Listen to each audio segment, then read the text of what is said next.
श्री शिवाय नमस्तुभ्यम। महाराज भक्तों, जैसा कि आप सभी जानते हैं कि साल 2026 में मकर संक्रांति 14 जनवरी को पड़ रही हैं और महाराज इस मकर संक्रांति का महत्व इसलिए बढ़ जाता है क्योंकि इसी दिन षट्टिला एकादशी भी पड़ रही है, यानी कि पूरे ही वर्ष हमारे ऊपर भगवान विष्णु माता लक्ष्मी की कृपा होने वाली है।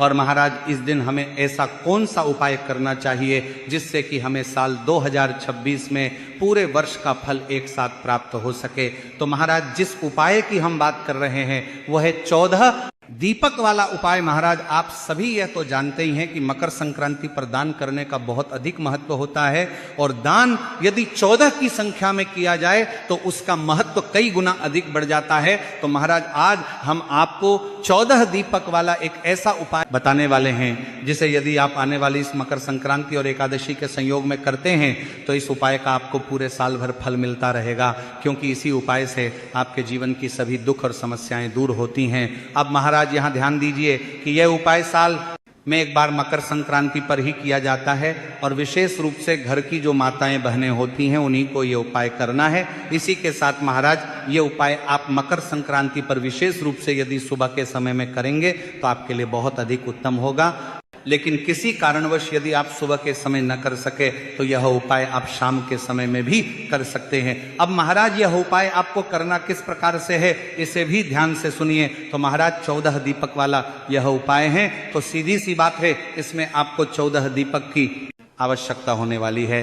अब 14 दीपक आपको आटे के लेने हैं या मिट्टी के लेने हैं, तो महाराज सबसे पहली कोशिश आपकी रहनी चाहिए कि आप मिट्टी के दीपक ही लेंगे। तो आपको 14 दीपक, यदि आपके पास पुराने मिट्टी के दीपक रखे हुए हैं तो उन्हें साफ करके भी आप उपयोग कर सकते हैं, या यदि आप नए दीपक लाना चाहते हैं तो 14 नए मिट्टी के दीपक से भी आप इस उपाय में उपयोग कर सकते हैं। अब महाराज यदि आपको मिट्टी के दीपक यदि नहीं मिल पाते हैं तो फिर आपको 14 दीपक आटे से बनाना है।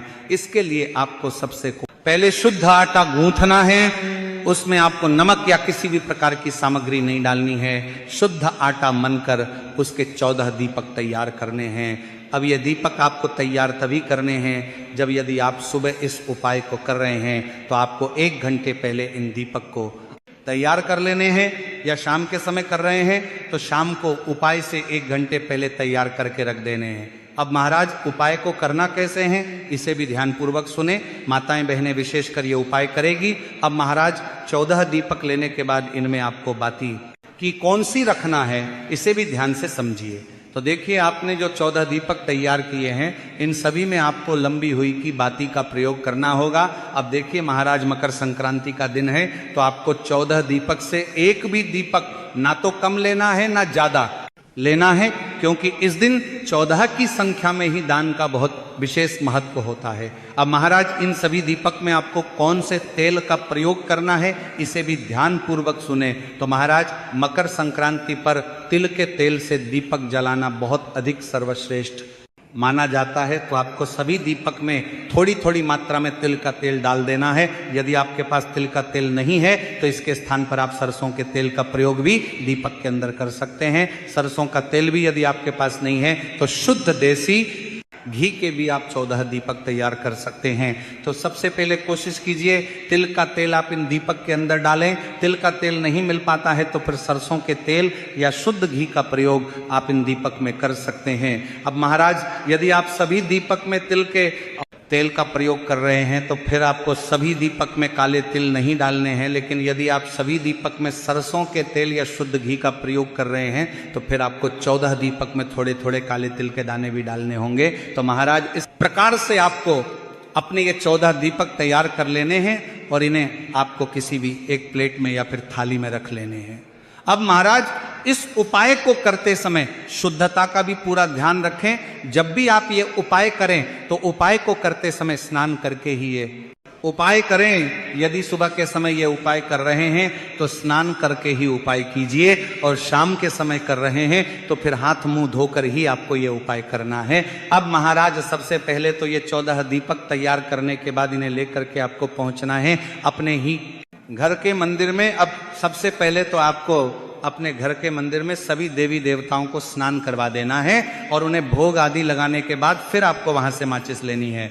अब महाराज ध्यान दीजिए, ये जो 14 दीपक है ये 14 अलग अलग स्थान पर लगने हैं वाले हैं, इसीलिए इन्हें आपको अभी जलाने नहीं है। तो महाराज 14 दीपक में से आपको अपना पहला दीपक निकालना है और इस पहले दीपक को आपको अपने घर के मंदिर में, चाहे लड्डू गोपाल जी हो, भगवान शिव जी हो या अन्य देवी देवता हो, तो उनके लिए आपको सबसे पहला दीपक उनके सामने प्रज्वलित करना है। तो पहला दीपक आपको अपने घर के पूजा मंदिर में रखना है और उसके बाद आपको भगवानों से प्रार्थना कर लेनी है। दीपक को रखते समय इसके नीचे गेहूं या फूलों का आसन जरूर लगाएं, यानी कि आपको खाली जमीन पर दीपक नहीं रखना है, उसके नीचे आपको कुछ ना कुछ आसन जरूर लगाना है। अब महाराज दूसरा जो दीपक है इसे आपको लगाना है तुलसी मैया के पौधे के पास में। तो आपको दीपक को लगाने से पहले थोड़े से अनाज की दाने या फूल की पंखुड़ियां रखकर फिर उसके ऊपर आपको यह दीपक रखना है और आपको यह दूसरा दीपक तुलसी माता के पास ही लगा देना है। अब तीसरा जो दीपक है इसे आपको लगाना है अपने रसोई घर में, जहां कहीं भी आप भोजन बनाते हैं अपने घर में, वहां पर यह तीसरा दीपक आपको लगा देना है। अब महाराज चौथा जो दीपक है इसे आपको लगाना है अपने घर की दहलीज पर, यानी कि अपने घर की चौखट पर। तो आपके मुख्य दरवाजे के वहां पर आपको यह दीपक लगा देना है। अब महाराज पांचवा जो दीपक है इसे आपको लगाना है अपने पितरों के लिए, और पितरों के लिए जब भी कोई दीपक लगाया जाता है तो इसका मुख हमेशा दक्षिण दिशा की ओर करके ही रखा जाता है। तो आपके घर में जहां कहीं भी पीने वाला पानी रखा होता है, जहां भी मटके रखे होते हैं, वहीं पर आपको यह पांचवा दीपक दक्षिण दिशा की ओर मुख करके अपने पितरों के लिए रखना है। तो महाराज ये जो 5 दीपक है ये आपको अपने घर में ही लगाने हैं इन 5 स्थानों पर। अब देखिए महाराज छठवां जो दीपक है ये आपको जलाना है जल के पास में, यानी कि यदि आपके पास किसी भी प्रकार की नदी है, कुआं है, तालाब है, बावड़ी है, वहां जाकर के आपको ये छठवां दीपक लगाना है। अब महाराज मान लीजिए कि यदि आपके घर के आसपास कोई नदी, तालाब या कुआं, बावड़ी नहीं है तो फिर आपको अपने घर पर ही एक खाली पात्र में पानी भरना है, उसमें आपको थोड़े से फूल वगैरह डाल देने हैं गंगा जल की, उसमें 1 से 2 बूंदें डाल देनी है और इसके बाद आपको इस थाली के बीचों बीच अपना ये छठा दीपक रख देना है और इसे आपको लगा देना है। तो महाराज यदि आपके घर के आसपास कोई नदी, कुआं या बावड़ी है तो वहीं पर आपको यह दीपक लगाना है, लेकिन नहीं है तो फिर आप इस प्रकार से अपने ही घर जल के लिए एक दीपक लगा सकते हैं। अब महाराज 7वां जो दीपक है इसे आपको लेकर के पहुंचना है बेलपत्र के वृक्ष के नीचे। तो वहां पहुंच करके आपको अपना ये 7वां दीपक रखना है, इसके नीचे भी आपको आसन लगाना है और फिर इसे आपको बेलपत्र के वृक्ष के नीचे ही जला देना है और इसके बाद आपको भगवान शिव से और माता पार्वती से प्रार्थना कर लेनी है। अब महाराज 8वां जो दीपक है इसे आपको आंवले के वृक्ष के नीचे लेकर के पहुंचना है और आपको इसे वहां जाकर के जला देना है और आपको भगवान विष्णु से, माता लक्ष्मी से प्रार्थना कर लेनी है। अब महाराज 9वां जो दीपक है इसे आपको जालना है पीपल के वृक्ष के नीचे और इसके बाद आपको भगवान विष्णु से हाथ जोड़ करके प्रार्थना कर लेनी है। इसके बाद आपको 10वां जो दीपक है इसे आपको शमी के पेड़ के नीचे जालना है और आपको भगवान शिव से प्रार्थना कर लेनी है। इसके बाद 11वां जो दीपक है वह आपको लगाना है वट वृक्ष के वहां पर। इसके बाद 12वां जो दीपक है इसे आपको आपके आसपास जो भी भगवान शिव का मंदिर है वहां पर ले जाकर के इस 12वां दीपक को जला देना है। अब महाराज 13वां जो दीपक है इसे आपको जलाना है मंदिर के अंदर जो यज्ञशाला होती या मंदिर के बाहर या कहीं भी मंदिर के आसपास जहां भी यज्ञशाला होती है, जहां यज्ञ किया जाता है, वहीं पर आपको अपना ये 13वां दीपक जलाना है।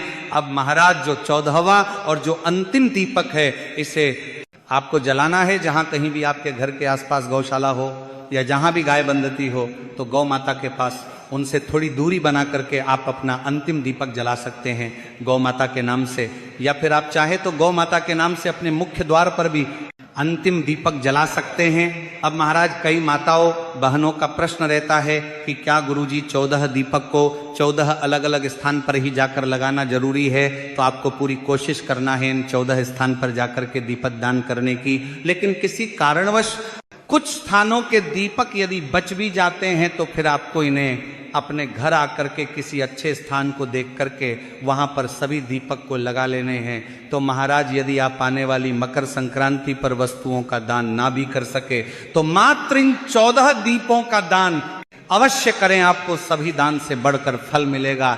और जानकारी यदि उचित लगी हो तो वीडियो को लाइक और चैनल को सब्सक्राइब जरूर करें। धन्यवाद।